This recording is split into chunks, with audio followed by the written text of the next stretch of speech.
ایک بات اپنے ذہن میں یاد رکھ لیں، رٹ لیں کہ جو میرے لیے بہتر تھا میرے رب نے مجھے دے دیا ہے، بات ختم ہو گئی۔ بس وصل اچھا ہے نا، فراق اچھا ہے، یار جس حال میں رکھے وہی حال اچھا ہے۔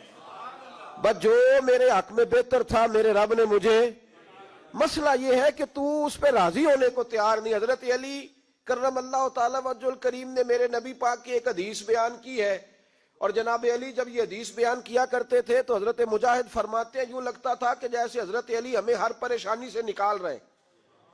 مولا علی شیر خدا رضی اللہ تعالیٰ عنہ فرماتے ہیں کہ مجھے میرے نبی پاک صلی اللہ علیہ وسلم نے ایک طریقہ دیا تھا ٹینشن فری ہونے کا۔ آپ فرماتے ہیں مجھے تو بڑا راس آیا ہے، تم بھی اگر کر لو گے تو تمہیں بھی فائدہ دے گا۔ کہا وہ کیا؟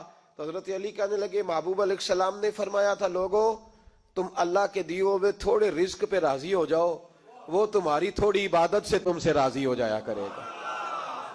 بس تم 2 نفل بھی پڑھو گے تو اللہ راضی ہو جائے گا، تم 1 رکوع بھی سویرے اٹھ کے پڑھو گے تو وہ راضی ہو جائے گا، وہ تمہارے 313 درود شریف سے راضی ہو جائے گا، تم اس کے دیے ہوئے تھوڑے رزق سے راضی ہو جاؤ۔ ٹینشن اس لیے ہوتی ہے کہ ہم راضی نہیں جو اس نے ہمیں دیا ہے۔ وہ حل میں مزید کی جو دوڑ ہے نا، حل میں مزید کی، بے قدرہ کچھ قدر نہ جاتی، کیتی خوب تسلی ہو، دنیا دار پجاری زردے، کتیاں دے گل ٹلی ہو، بک بک روشن اکھیاں تکیو ویکھ حویلی کلی ہو، تے کوچ نصیر اساں جد کیتی پہ جانی تھر تھلی ہو۔ تو یاد رکھیں یہ جو ہے نا مصیبت کے مال آ کیوں نہیں رہا، وہ سامنے والا پلاٹ میرے گھر کے سامنے ہے گھر کے سامنے، پر رجسٹری میرے نام کیوں نہیں، یہ مصیبت سانس نہیں لینے دیتی۔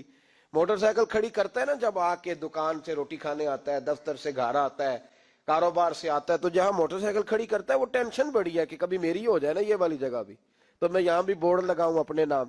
اس نے مالی پریشانی پیدا کی۔ تو جس حال میں ہے، چونکہ تو نے اپنا یہ حال خود نہیں بنایا، جس نے بنایا ہے وہ بڑا بہتر جانتا تھا کہ تو اسی حال میں اسے اچھا لگتا ہے۔ جو لوگ کمزور ذہن رکھتے ہیں ساری زندگی فیصلہ ہی نہیں ہوتا، کوئی ڈرتے رہتے ہیں، سہمے وقت گزارتے ہیں، اپنے آپ کو فکری یہ جو ایمان ہوتا ہے یہ بندے کو طاقتور کرتا ہے، بندہ مضبوط ہو جاتا ہے۔ مجھے بتائیے نا، جب ایمان پکا ہو کہ روزی دینے والا اللہ ہے تو پھر بندہ کسی مالدار آدمی کے پیچھے کبھی بھاگتا ہے، کبھی کسی بڑے آدمی سے ڈرتا ہے؟ جب اسے پتا ہو کہ عزت اور ذلت اللہ کے دستے قدرت میں، پھر وہ سیاستیں سازشیں یہ کام کرتا ہے۔ تو پہلے تو مضبوطی ایمان درکار ہمارے بچوں کے اندر، ہمارے مزاجوں کے اندر، جب تک وہ مضبوطی ایمان، حضرت مولا علی شیر خدا کرم اللہ تعالی وجہ الکریم ایک دفعہ بڑے علیل ہو گئے، کمزوری آ جاتی ہے، بندہ بیمار ہو جاتا ہے۔ تو ہمارے ہاں بیمار لوگ بعض اوقات ایسا جملہ بولتے ہیں جو کفر کے زمرے میں چلا جاتا ہے۔ آپ پریشان ضرور ہیں، تکلیف میں ضرور ہیں، لیکن آپ بات وہی کریں گے جو شریعت اجازت دیتی ہے۔ حضرت علی شیر خدا شدید علیل تھے، ایک صحابی تیمارداری کرنے گئے تو حضرت مولا علی کا چہرہ دیکھ کے پریشان ہو گئے، کہنے لگے آپ تو بڑے سخت علیل ہیں، اللہ خیر کرے، اللہ تعالیٰ آپ کو صحت دے۔ تو حضرت علی کہنے لگے تو فکر نہ کر، مجھے اس بیماری سے کچھ بھی نہیں ہوگا۔ نے کہا کیوں؟ فرمانے لگے مجھے نبی پاک علیہ السلام نے فرمایا تھا علی اس وقت دنیا سے جاؤ گے جب داڑھی خون سے رنگین ہو جائے گی، تو اس کا مطلب ہے میں خنجر کے وار کے ساتھ شہید کیا جاؤں گا، میں بیماری سے دنیا میں نہیں جاؤں گا، میں یہ بیماری سے مجھے کچھ بھی نہیں ہوگا، اللہ مجھے شفا دے دے گا، چونکہ حضور نے فرمایا کہ ساڈے نبی دی زبان ساڈے واسطے قرآن۔ تو سب سے پہلے تو اپنے ایمان کے اندر، توکل کے اندر مضبوطی پیدا کریں۔ مسلمان دیکھو نا، نماز پڑھنے سے روزی میں برکت ہوتی ہے، تو پھر اس کا مطلب یہ ہے کہ جب ٹائم آئے نا نماز کا تو گاہک جتنے مرضی کھڑے ہوں پھر دکان بند کرنی چاہیے، پھر نماز پڑھنی چاہیے، کیونکہ روزی تو اللہ نے دینی ہے، گاہکوں نے تو دینی۔ تو سب سے پہلے ضروری ہے مضبوطی ایمان، توکل، اللہ کی ذات پر بھروسہ۔ آپ کبھی میدان کربلا کا پورا نقشہ اپنے سامنے رکھیں نا، 2 چیزیں ہیں، امام حسین کو نظر آ رہا ہے اب شہادت ہو جائے گی، اتنی بڑی فوج آئی ہے، خدا کی حکمت کے تقاضے سمجھ میں آ رہے ہیں، حالات کیا ہوں گے سمجھ آ رہی، پر ایک لمحے کے لیے بھی ان کا توکل کمزور نہیں ہوا۔ اپنے رب پر جو مضبوط بھروسہ ہے، سیدہ طیبہ طاہرہ حضرت فاطمہ الزہرا رضی اللہ تعالیٰ عنہ اونٹ کے بالوں کی بنی ہوئی چادر اوڑھ کر چکی پیس رہی تھی۔ یہاں بیویاں بڑا روتی ہیں، غریبی بڑی ہے، بڑی غریب بھی ہے، حالانکہ اب کون بندہ پیبند والے کپڑے پہنتا ہے جی؟ اب تو بڑی مشکل سے وہ لوگ ملتے ہیں جو جوتا ٹوٹ جائے تو گانٹھ کے پہنے، ورنہ تو نئے جوتے آ جاتے ہیں۔ حضرت سیدہ پاک اونٹ کے بالوں کی بنی ہوئی چادر اوڑھ کے چکی پیس رہی تھی۔ نبی پاک صلی اللہ علیہ وسلم نے دیکھا، آنکھوں میں آنسو ضرور آئے، پر محبوب نے فرمایا فاطمہ دنیا میں تھوڑی سی تکلیف برداشت کرو، قیامت کی ساری عزت اللہ آپ کو ہی عطا فرمائے گا۔ تو توکل کی مضبوطی، اللہ کی ذات پر بھروسہ، اپنے رب کریم کے ساتھ امیدوں کا وابستہ کرنا، اس سے مضبوطی آئے۔ دوسرا فرمایا وَعَمِلُوا الصَّالِحَاتِ، بہترین عمل کیا جائے زندگی میں، نیک اعمال کیے جائے، وقت ضائع نہ کیا جائے، ہر وقت کوئی نہ کوئی کام بندہ کرتا رہے۔ یہاں بہت سارے لوگ ہیں جن کو لوگ نیک کہنا شروع کر دیتے ہیں نا، وہ سمجھ لیتے ہیں شاید ہم سچی مچی نیک ہیں۔ لوگ جو کہتے ہیں حضرت صاحب قبلہ، پیر صاحب قبلہ، میں یہ طالب علموں کو، دوستوں کو، بلکہ اپنے آپ کو بھی کئی دفعہ کہتا رہتا ہوں، اپنے آپ کو سمجھاتا ہوں کہ یہ لوگ تجھے کہہ رہے ہیں حضرت صاحب، یہ تو رات کو تو اپنے آپ سے پوچھنا، اپنے رب سے پوچھ، کبھی موقع ملے تو اپنی گریبان میں جھانک، غور کر کے تیری کیفیت کیا ہے، تنہائی میں تیرا دل اللہ سے جڑتا ہے کہ نہیں، عبادت میں دل لگتا ہے کہ نہیں، خدا کا خوف دل میں رہتا ہے کہ نہیں، غریب کی محبت، عزیزوں قربت والوں کا احساس طبیعت میں موجود رہتا ہے کہ نہیں۔ ایسے تو میرا مطلب ہے لوگ کہہ دیتے حاجی صاحب آپ بڑے سخی ہیں، تو اس سے تو نہیں نا بندے نے سخی ہونا، سخی تو تب ہونا ہے جب اللہ کی بارگاہ میں مقبول ہوگا۔ اعمال صالحہ، نیک کام، اور وہ کرتا رہے بندہ، کوئی بھی کام اسے نیکی کا مل جائے نا۔ دیکھنا اپنا معیار ہر انسان نے بنایا ہوتا ہے کامیابی کا۔ کچھ لوگوں کا خیال یہ ہوتا ہے کہ بچے میرے پڑھ گئے، اپنی اپنی جگہ پہ سیٹ ہو گئے، میں اب بڑے سکون میں ہوں۔ کچھ کی رائے یہ ہوتی ہے کہ میں نے سب بچے بچیوں کا بیاہ کر دیا ہے، گھر میرا بن گیا ہے، اب میں بڑے آرام میں ہوں، قرار میں ہوں، سکون میں ہوں۔ تو اپنی اپنی رائے ہوتی ہے، لیکن حقیقت وہ ہے، اصل وہ ہے جسے اللہ کے قرآن نے بیان کیا۔ اللہ کریم نے فرمایا والعصر، اے محبوب علیہ السلام ہمیں آپ کے زمانہ مبارکہ کی قسم ہو، ان الانسان لفی خسر، فرمایا بے شک انسان خسارے میں، نقصان میں۔ اپنے تئیں کوئی دعویٰ کر لیتا ہے، آپ دیکھتے ہیں کہ بہت سارے لوگوں کے دعوے اپنے اپنے ہوتے ہیں نا۔ کسی بھی طالب علم سے آپ پوچھیں پیپر دے کے آئے تو پیپر کیسا ہوا ہے تو کیا کہتا ہے؟ جب کینڈیڈیٹ الیکشن لڑتے ہیں تو رات کو جب وہ سوتے ہیں تو سارے جیت کے ہی سوتے ہیں، ان کو سب یہی کہتے ہیں کہ لوگ سارے تیرے ساتھ ہی ہیں۔ حالات، یہ جتنے بادشاہ حکمران ہوتے ہیں ان کے بگڑنے کی بنیادی وجہ ہوتی ہے کہ یہ خوش فہمیوں میں مبتلا ہوتے ہیں۔ ہم میں سے بھی ڈھیر سارے لوگ ہیں جو خوش فہمیوں میں مبتلا ہیں۔ کچھ کہتے ہیں جناب ہماری نسبت بڑی تگڑی ہے، بھئی نسبت تو امام حسین سے تگڑی تو کسی کی نہیں نا، تو ساری رات نماز پڑھتے تھے، روزے رکھتے تھے، اللہ کو یاد کرتے تھے، آپ خالی نسبت پر بیٹھ کر عمل چھوڑ جائیں تو یہ کیسے ممکن ہے؟ تو اپنے اپنے تئیں لوگوں نے معیار کامیابی کے قائم کر لیے ہیں۔ اللہ فرماتا ہے کہ محبوب مجھے قسم ہو زمانے کی، انسان نقصان میں، یہ دن بدن جو وقت گزار رہا ہے تو اس کا نقصان، اس کا خسارہ، اس کا گھاٹا بڑھتا جا رہا ہے، روز نقصان میں۔ کتنا کتنا عمر کا حصہ لوگوں نے ضائع کر دیا، کتنے کتنے بہترین لوگ تھے لیکن روزی روٹی کے پیچھے وقت سارا برباد ہو گیا۔ یہ رزق حلال کے لیے دوڑ دھوپ ہو وہ تو بڑی بات، لیکن تکبر کے لیے اور خواہشات، بیجا خواہشات کی تکمیل کے لیے، ایک دوسرے سے آگے بڑھنے کے لیے بڑا وقت ضائع کیا لوگوں۔ اچھا کوئی بھی نہیں جیتا، خاندانوں میں بھی کوئی نہیں جیتا، برادریوں میں بھی کوئی نہیں جیتا، پر لڑائی ساری زندگی کی ہے، میں نے آگے گزرنا ہے، میں نے آگے، حالانکہ کوئی کسی کو جیتنے دیتا ہی نہیں۔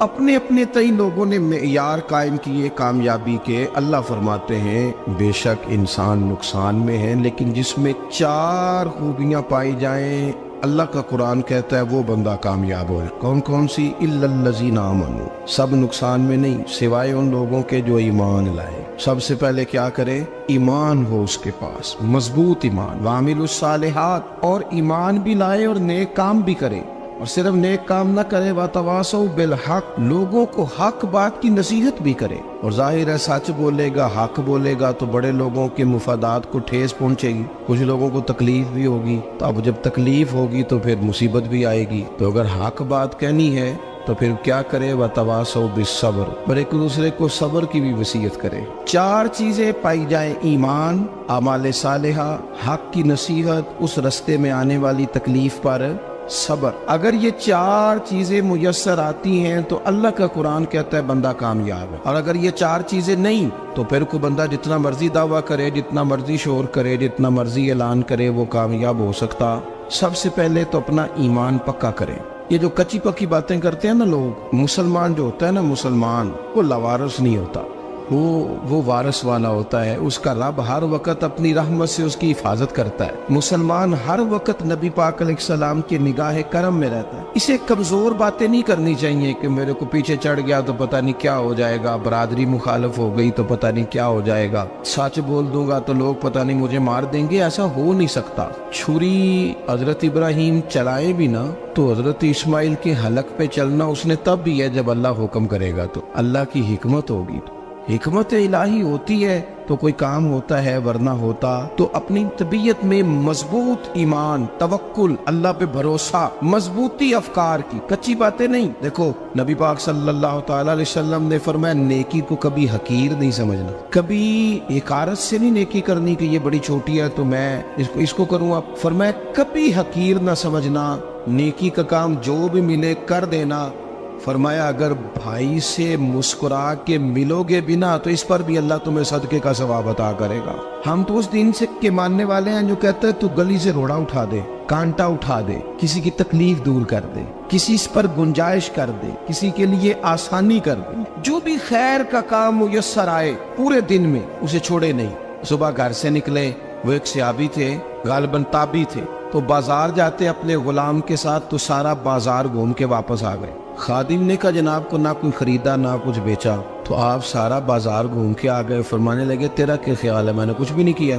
کہا جناب پھر کیا کیا ہے؟ فرمانے لگے تم نے دیکھا جو بندہ بھی گزرا میں نے اس کو کہا السلام علیکم، تو کتنی کو نیکیاں میں جمع کر کے آ گیا ہوں۔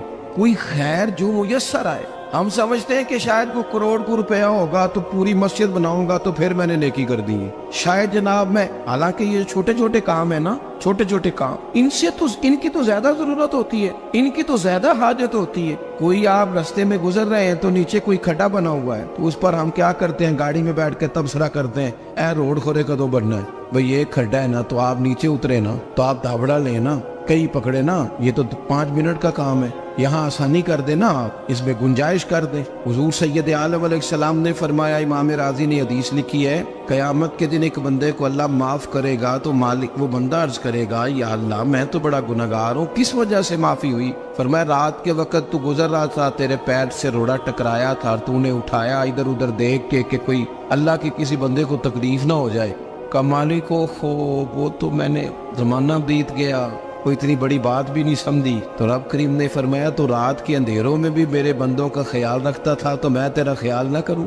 کوئی عمل ہمارے ہاں لوگ کوئی کام نہیں کرتے، بالکل نہیں، کوئی کام نہیں، نہ بڑے نہ چھوٹے نہ سمجھدار نہ ان پڑھ، کچھ بھی نہیں۔ نشستن گفتن برخاستن، بیٹھو راج کے گپے مارو، تبصرے کرو فلانا کچھ نہیں کر رہا، فلانا کچھ نہیں کر رہا، اس کے بعد اٹھ کے چلے جاؤ۔ کچھ کریں، وعملوا الصالحات، نیکیاں جمع کریں زندگی میں، خزانہ بنائیں، خزانہ، اپنی ڈیوٹیاں اپنی ذمہ داریاں پوری کریں، ہر وقت کام، ہر وقت ذمہ داری، ہر وقت ڈیوٹی۔ دیکھیں نا امام حسن اور حسین، ان کی آپ کبھی زندگی کا مطالعہ کریں، فرض نماز کے علاوہ 100 رکعت نماز نفل روز پڑھنی ہے، پتہ کرنا ہے غریب کہاں کہاں ہیں، ان کا خیال رکھنا ہے، اور نیرے پیسے نہیں دینے۔ ہمارے لوگ غریبوں کو پیسے ضرور دیتے ہیں، عزت نہیں دیتے، ان کو 4 پیسے کی مدد ضرور کر دیتے ہیں پر عزت نفس کا خیال نہیں رکھتے۔ امام زین العابدین رضی اللہ تعالیٰ عنہ فرماتے ہیں، گزر رہے تھے، آپ دیکھیں نا امام غزالی حدیث لائے ہیں کہ بندہ اور کچھ نہ کرے، کسی مومن کا دل راضی کر دے تو اللہ 60 سال کی نفلی عبادت کا ثواب عطا کرتا ہے۔ دل بدستاور کی حج اکبر است، از ہزارہ کعبہ یک دل بہتر است۔ کسی کا دل خوش کر دینا،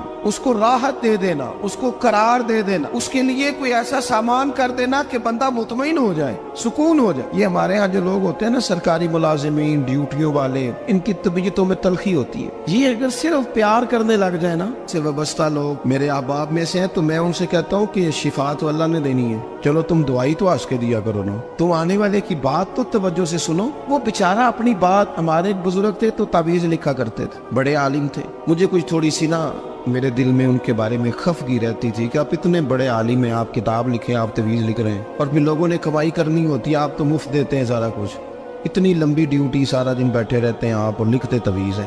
میں نے ایک دن ان سے گزارش کی، میں نے کہا شیخ آپ بڑے آدمی، جن لوگوں کو اللہ نے رسوخ فی العلم عطا فرمایا ہوتا ہے ان میں سے آپ، اللہ نے آپ کو پختگی دی ہے علم میں، شعوری عالم میں، آپ سارا دن تعویذ۔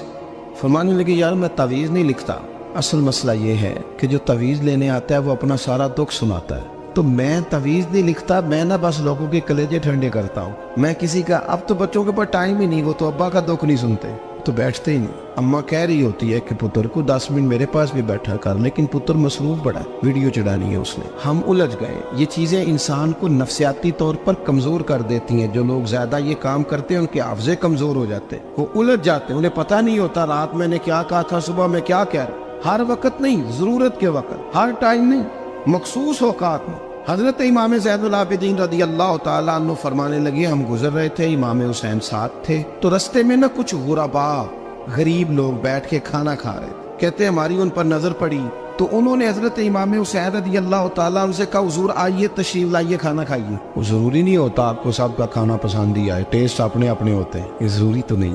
کھانا پسند نہ بھی آئے تو دل تو پھر بھی راضی رکھنا چاہیے. قربان جائیں، نبی پاک نے کس طرح ہماری تربیت کی. حضرت عائشہ صدیقہ رضی اللہ تعالیٰ عنہ فرماتی ہیں، کریم محبوب کا میں نے یہ طریقہ دیکھا کہ اگر کھانا ناپسند ہوتا تو چھوڑ دیتے، پر کبھی اس میں سے نقص نہ نکالتے، عیب جوئی نہ کر. گرمی کے موسم میں کھڑی ہے بیچاری خاتون، اور کتنی مشقت سے اس نے کھانا بنایا، اور کتنی گرمی صحیح ہے چولہے کے سامنے، لیکن صاحب کو کھانا رکھا ہے تو وہ کہتے ہیں یہ تو کی پکایا ہے، وہ کھانے والی چیز ہے بھئی، اس طرح کرنا، اب جو اگلی انڈیا وہ تو پکا، نہ تو کھڑا ہو. یہ پتہ چلی یہ کام کتنی مشقت کا ہے.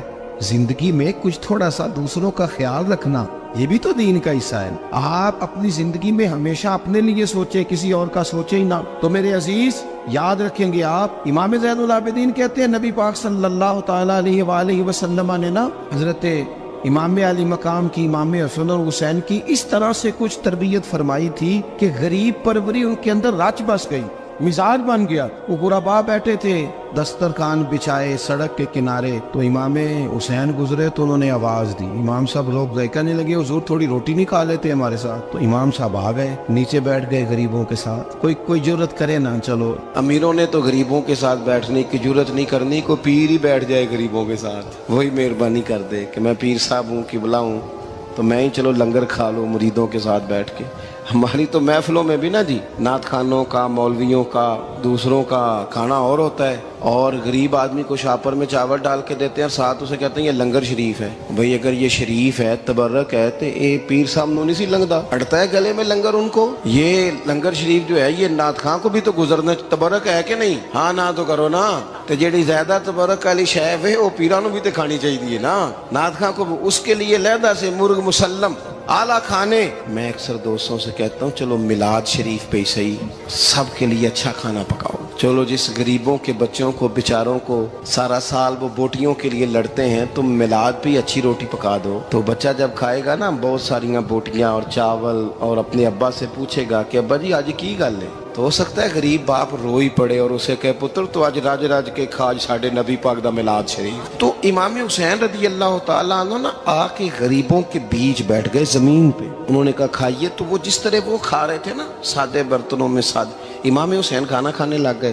میں نے کہا خیر کا کام کوئی بھی ملے اسے ضائع، چلو اور کچھ نہیں کر سکتے تھے، کسی کو سڑک ہی پار کرا دے نابینا کو، چلو اور کچھ نہیں کر سکتے، تو آپ کو پتا ہے کہ سامنے والا بوجھ لے کے گزر رہا ہے، آپ تھوڑا سا ہٹ جائیں روڈ سے، اسے گزر لینے دیں. کوئی تو کام زندگی میں کوئی ارادہ تو خیر کا بندہ کرے. امام حسین بیٹھ گئے، ان کے ساتھ روٹی کھائی. تھوڑی دیر کے بعد اجازت لی، فرمایا جاؤں؟ کہنے لگے حضور اور کھائیے. فرمانے لگے میں تو ابھی روٹی کھا کے آیا تھا اور آج تک ایسا نہیں ہوا کہ دوبارہ کھانا کھاؤں. ایک لقمے کی بھوک نہیں تھی، جتنا بھی کھایا ہے نا یہ تمہارا دل خوش کرنے کے لیے کھایا ہے. غرباء مساکین کی وعامل الصالحات، ایماندار بندہ ایمانداروں جیسے کام کرتا ہی اچھا لگتا ہے. 25 حج کیا امام حسن اور حسین نے مدینے سے مکے پیدل جا کے. میں کہتا ہوں چلو ہم باجماعت نماز ہی پڑھ لیا کریں. چلیں حضور صلی اللہ علیہ وسلم نے فرمایا فجر کی نماز پڑھ کے بیٹھ جاؤ، اشراق چاشت تک اللہ کا ذکر کرو. 2 نفل اشراق کے 2 چاشت کے پڑھ لو، اللہ 2 حج اور 2 عمرے کا ثواب عطا کر دے گا. مشکل کام تو نہیں. اہل بیت نے ہمیں سبق یہ پڑھایا ہے، حضور کے اصحاب نے ہمیں سبق یہ پڑھایا. تیسری بات فرمایا وَتَوَاصَوْا بِالْحَقِّ. صرف یہ نہیں کہ تم نماز پڑھ کے تو بیٹھ جاؤ، تم نے نا بے نمازی کو نماز کی دعوت بھی دینی ہے. مظلوم پر ظلم ہوتا رہے اور کونے میں چپ کر کے بیٹھے نہیں رہنا. بلکہ اگر ہاتھ پکڑا جا سکتا ہے تو ظالم کا ہاتھ پکڑنا ہے۔ نبی پاک علیہ الصلوۃ والسلام نے فرمایا اپنے بھائی کی مدد کرو چاہے وہ ظالم ہو یا مظلوم ہو، بھائی کی مدد کرو چاہے ظالم ہو یا مظلوم ہو۔ تو صحابہ نے عرض کی یا رسول اللہ صلی اللہ تعالی علیہ وسلم یہ مظلوم کی مدد تو سمجھ میں آتی ہے، یہ ظالم کی مدد کیسے کریں؟ نہیں سمجھ آ رہی ہے آپ کو بات؟ یا رسول اللہ صلی اللہ تعالی علیہ وسلم مظلوم کے ساتھ کھڑا ہونا تو ہماری عقل میں آ گیا، تو ظالم کی مدد کیسے کرنی ہے؟ نبی پاک صلی اللہ تعالی علیہ وسلم نے فرمایا ظالم کو ظلم کرنے سے روک دو، تم نے اس کی مدد کر دی، اسے باز کرو۔ لیکن ہم تو اتنی جرت ہی نہیں رکھتے بدی کو بدی کہنے کی، اتنی طاقت ہی نہیں ہوتی، جھوٹ کو جھوٹ کہنے کی ہمت۔ ہمارے گھر میں سارا کچھ ہو رہا ہوتا ہے، ہمیں پتہ ہوتا ہے کہ فلاں جگہ پہ ہمارا قبیلہ ہماری برادری غلط ہے، پر اتنی جرت کرتے ہم سچ بولتے ضرور ہیں پر دوسروں کے بارے میں، اپنے بارے میں سچ بولنے کو تیار نہیں ہوتے۔ جرت کا مظاہرہ کریں، زندگی میں حق کو حق کہنا سیکھیں، غلط کو غلط کہنا سیکھیں، جھوٹ کو جھوٹ کہیں، بدی کو بدی کہیں، سچائی کا ساتھ دیں ہمیشہ۔